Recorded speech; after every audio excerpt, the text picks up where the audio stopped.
আসসালামু আলাইকুম প্রিয় বন্ধুরা। আজ বিরিয়ানি করার একটি সহজ টিপস তোমাদের সাথে শেয়ার করব। সেটা হচ্ছে বিরিয়ানি যারা নতুন রান্না করবে তাদের জন্য এই টিপসটা অনেক কাজে দিবে। তার মধ্যে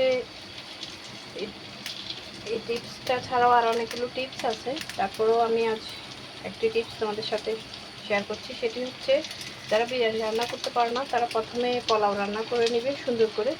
পোলাও রান্নাটা তেমন আহামরি কিছুই না, শুধু পানির আন্দাজটা বুঝলেই হলো। তবে পানির আন্দাজটা কেমন হবে আমি তোমাদেরকে আরেকদিন দেখিয়ে দিবি। চাউলটা ভিজিয়ে রাখলে একরকম, আর ভিজিয়ে না রাখলে ধুয়ে রান্না করলে সেটি আর রকম। এই যে দেখতে পাচ্ছ আমার এখন পোলাও হয়ে গিয়েছে। এখন আমি বিরিয়ানি মাংসটা দিয়ে দিব, দিয়ে ভাতটা দমে দিয়ে দিব। বাস, সুন্দর ঝরঝরে বিরিয়ানি হবে আমার। একটুকু টাকা বাঁধাবে না। এটাই হচ্ছে বিরিয়ানির একটি সহজ টিপস। ধন্যবাদ সবাই।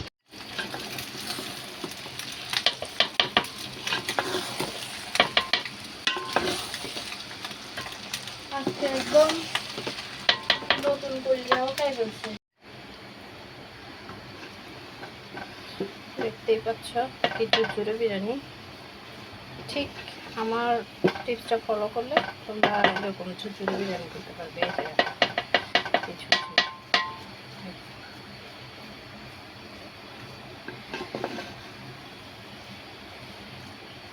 চাউল নরম হয়নি, বিরিয়ানি ঝুরঝুরে আছে।